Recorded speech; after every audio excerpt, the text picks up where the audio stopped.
Bonsoir, Madame, Monsieur. À la une de l'actualité, les résultats du BEM annoncés ce matin sur le site internet de l'ONEC. Un taux de réussite de 56,33% a été enregistré au niveau national.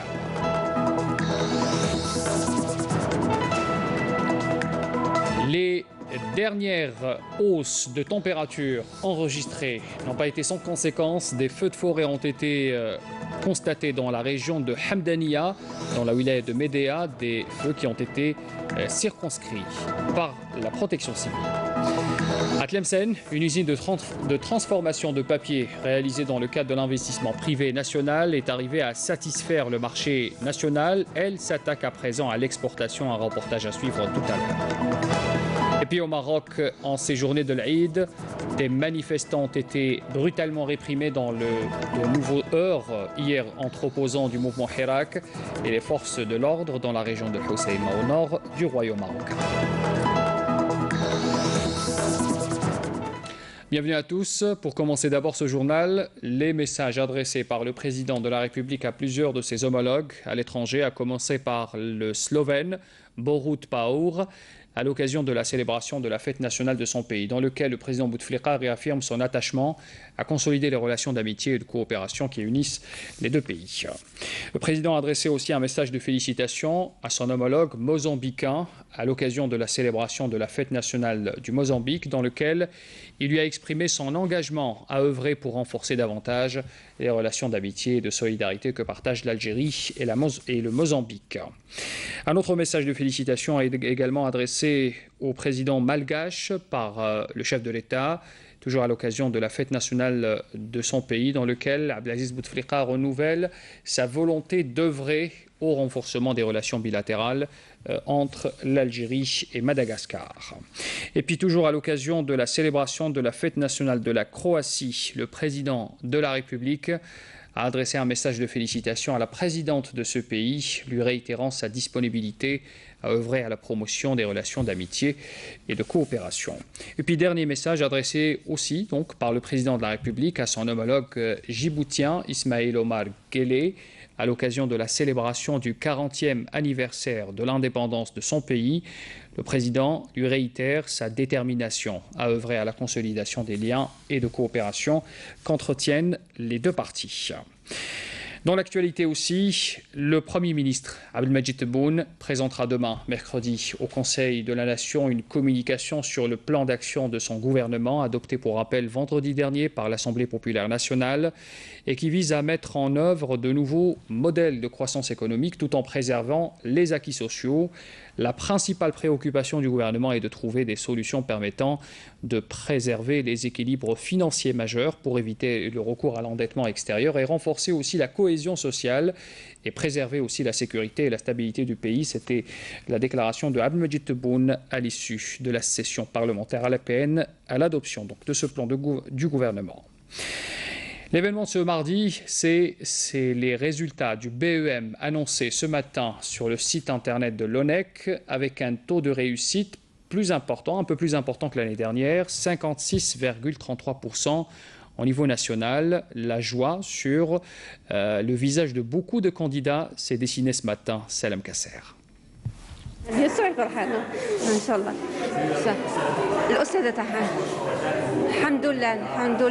Elle est heureuse et c'est normal. Je suis son professeur.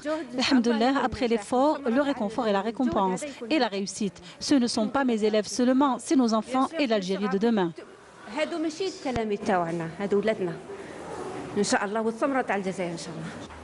Un soulagement pour ces élèves qui ont été récompensés pour leur effort et leur travail. Le taux de réussite s'est élevé à 56,33%. Il y avait ma camarade avec moi. Nous avons vérifié sur Internet les résultats et je suis contente d'avoir réussi. Il y avait un bon niveau et j'espère bien travailler au lycée. Je remercie beaucoup les enseignants. J'avais peur au début, après tout a bien marché. Et j'ai trouvé mon nom parmi les lauréats. Je suis content. Dieu merci, le travail a payé et mon fils a réussi. Beaucoup de travail, mais au final, les élèves ont réussi. Les résultats de l'examen du brevet d'enseignement moyen pour la session juin 2017 ont été annoncés mardi sur le site internet de l'Office national des examens et concours.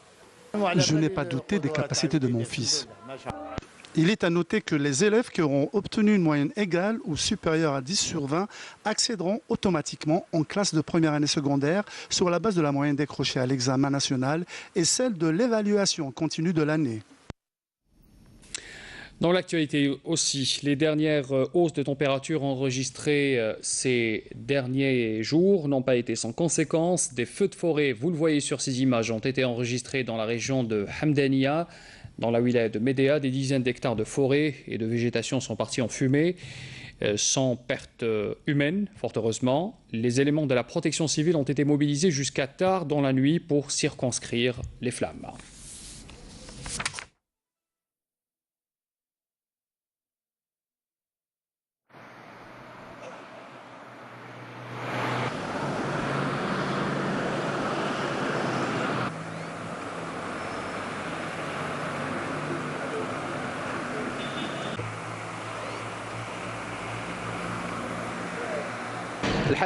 L'incendie a causé des dégâts matériels caractérisés par 10 hectares d'arbres et de buissons détruits. Des moyens humains et matériels ont été mobilisés par la wilaya de Médéa.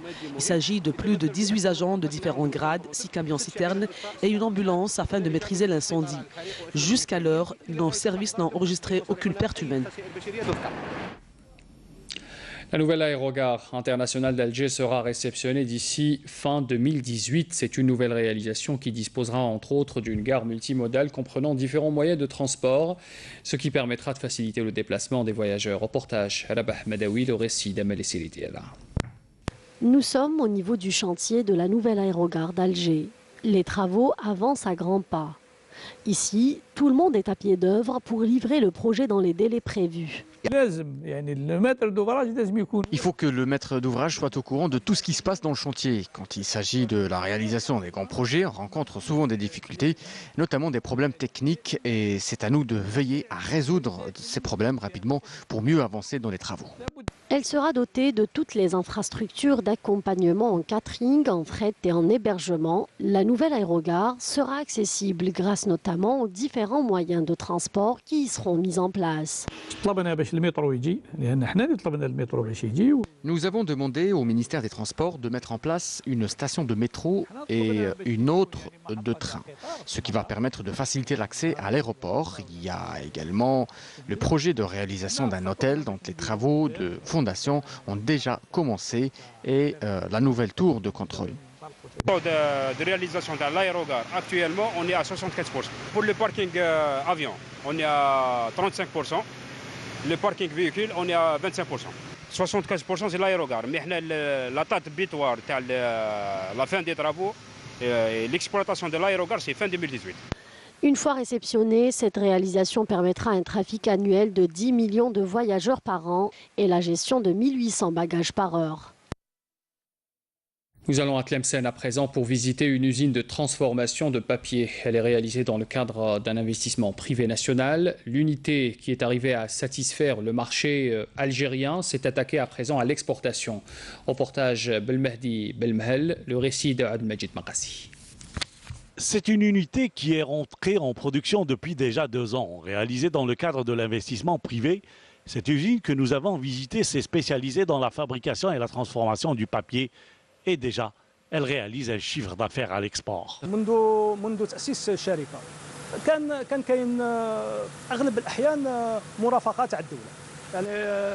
Nous avons été accompagnés depuis le début par les pouvoirs publics, à l'instar de l'Andi, mais aussi par la banque. Nous fabriquons du papier thermique destiné surtout aux banques, aux terminaux de paiement électronique et aux distributeurs de billets de banque et les caisses enregistreuses.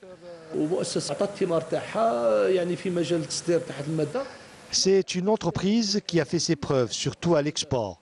Et si elle a besoin de grandir, nous sommes prêts à répondre à leurs besoins conformément au programme du gouvernement. Une entreprise qui a donné des résultats en termes de production et qui a permis également de donner du travail aux jeunes diplômés de la région.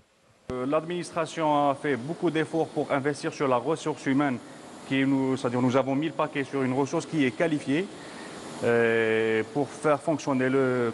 Vous êtes en train de voir un robot qui demande beaucoup d'attention.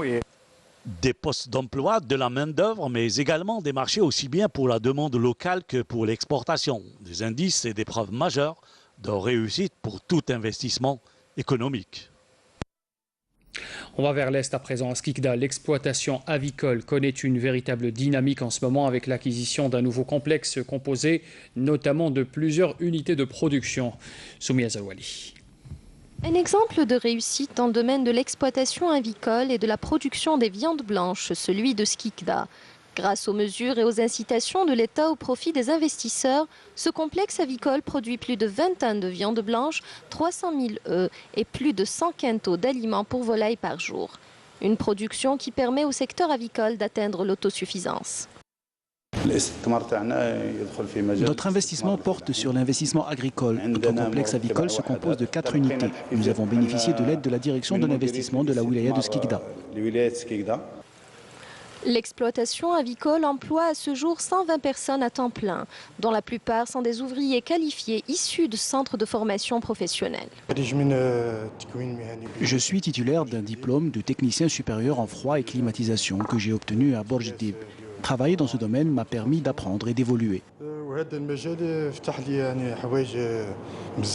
Avec sa capacité de production, le complexe couvre plus de 40% de la demande locale. Des contrats sont en cours de signature pour l'exportation de sa production vers les marchés africains et arabes. Puis la wilaya Tizi Ouzou va bientôt réceptionner un marché de gros pour fruits et légumes. C'est une infrastructure construite grâce à un investissement privé et qui permettra de réguler la distribution au niveau de toute la wilaya. Abdelhalim Yaïch.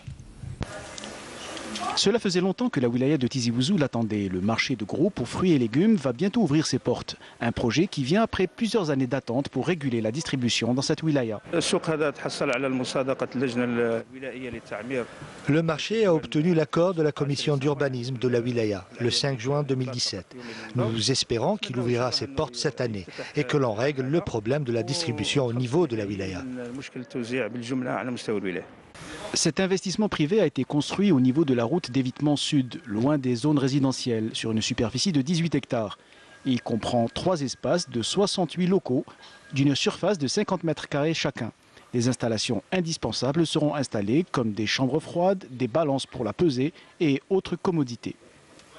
Le projet sera doté de toutes les commodités, notamment des restaurants, des cafétérias, des blocs sanitaires, ainsi que des balances publiques.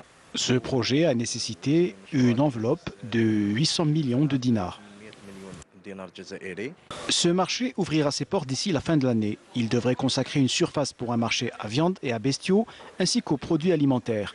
Un véritable défi qui a été relevé par ces investisseurs. Puis Oran, la capitale de l'Ouest, est fin prête pour accueillir ses estivants, notamment avec la préparation des plages et le déploiement des unités de la protection civile, qui sont d'ailleurs toujours en cours pour assurer la sécurité des baigneurs. Karim Haïfa. Les derniers tours de cribleuse dans cette plage du littoral est d'Oran, avant l'arrivée en masse des premiers estivants en quête de fraîcheur. Des estivants qui seront choyés cette année puisque tout est mis en œuvre pour leur garantir de passer un été inoubliable.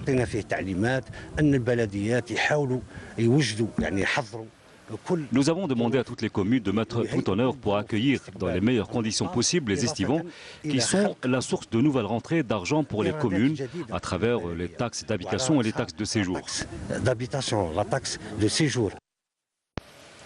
Parking gardé, propreté et gratuité des plages, les autorités locales ont mis la main à la poche cette année pour offrir la sécurité et la quiétude aux nombreux mordus des plages venus de tout l'ouest du pays. أكيد كل المعدات وكل المعايير المعمول بها قانونيا من Ces plages sont dans la norme avec une présence permanente et durant tout l'été de la protection civile, la sûreté nationale et la gendarmerie. Sans oublier les équipements que toute plage digne de ce nom doit absolument avoir, comme les sanitaires, des douches et des cabines de plage. لهنا عندنا من بين الوسائل عندنا حراس الشواطئ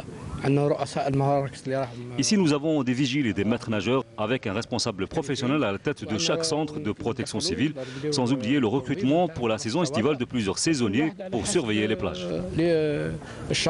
Par ailleurs, d'autres mesures ont été prises cette année, comme le recours au service des gardes-côtes pour la surveillance des engins mécaniques en mer, comme les jet skis, ainsi que le renforcement du transport assurant les dessertes aux plages et sites balnéaires dans la perspective de l'assurer, même à des heures tardives. Dans l'actualité à l'étranger, le président zambien Edgar Lungu a réitéré ce mardi le ferme soutien de son pays au droit du peuple sahraoui à la liberté et à l'indépendance et le recouvrement de sa pleine souveraineté sur l'ensemble du territoire de la République arabe sahraoui démocratique. Président zambien qui recevait le ministre sahraoui des Affaires étrangères, Mohamed Salem Ould Salek, envoyé spécial du président sahraoui et secrétaire général du Front Polisario, Brahim Ghali, président zambien qui a souligné que la liberté du continent demeure incomplète tant que la souveraineté et l'intégrité territoriale de la République arabe sahraoui démocratique n'est pas respectée. Au Maroc, j'en parlais tout à l'heure en titre, des manifestants ont été brutalement réprimés dans de nouveaux heurts qui se sont déroulés hier en ces journées de l'Aïd entre les opposants du mouvement Hirak d'un côté et les forces de police marocaines dans la région d'Al Hoceïma alors que les critiques d'ONG locales et internationales se multiplient. On fait le point avec Nakhla Lorbi. Rien ne va plus à Al Hoceïma. De violentes échauffourées ont éclaté hier entre les manifestants et les forces de l'ordre, alors que les critiques d'ONG locales et internationales se multiplient. Les affrontements ont fait de nombreux blessés, dont le nombre reste inconnu pour l'heure. L'installation tôt le matin de nombreux barrages sur les voies d'accès à la ville, ni l'important dispositif sécuritaire mis en place à l'intérieur même de la capitale du Rif n'ont dissuadé les dizaines de milliers de manifestants à répondre hier présent. Pour rappel, le leader du Hirak avait appelé à un grand rassemblement au lendemain de l'Aïd el-Fitr. La marche programmée avait pour principale revendication la libération des quelques 130 détenus arrêtés depuis le début de la protestation il y a 8 mois. Des heurts ont également éclaté dans d'autres localités, notamment d'Imzouren et de Tamassine, proches d'El Hoceïma, entre les forces de l'ordre et les manifestants qui tentaient de rejoindre l'épicentre de la contestation. Des unités de la gendarmerie royale prévôtale, Darak el-Melek el-Harbi, ont été appelées en renfort au niveau des checkpoints sur tous les axes routiers menant à El Hoceïma, ce qui renseigne sur l'ampleur de la crise du Rif, dont l'issue reste des plus incertaines. Revenons en Algérie. L'Algérie qui s'apprête pour une grande fête le 5 juillet prochain pour la Coupe d'Algérie, la fameuse Dame Coupe. En prévision de cette finale qui réunira, vous le savez, les deux finalistes, le CR Belouizdad et le SC Tif. Les deux équipes entament d'ailleurs leur préparation. D'abord le CRB qui a débuté ce matin les préparatifs. Belouizdad qui rêve du 7e trophée en Coupe d'Algérie pour sa 10e finale dans l'épreuve populaire. Et puis l'entente de Sétif qui se contentera d'une préparation au niveau de Sétif après l'annulation de son regroupement qui devait avoir lieu au Centre technique national de Sidi Moussa. Le Sétif, vous le savez, compte 8 trophées en compagnie du l'USMA et du MC Alger. Tentera de battre encore une fois un nouveau record des Coupes d'Algérie remportées. Le rappel des titres avant de vous quitter. Les résultats du BEM annoncés ce matin sur le site internet de l'ONEC avec un taux de réussite national estimé à 56,33%.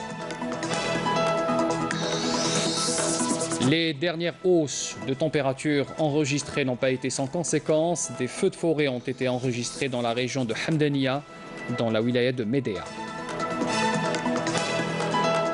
À Tlemcen, une usine de transformation de papier réalisée dans le cadre de l'investissement privé national est arrivée à satisfaire le marché algérien. Elle s'attaque à présent à l'exportation. Nous avons suivi un reportage consacré à ce sujet.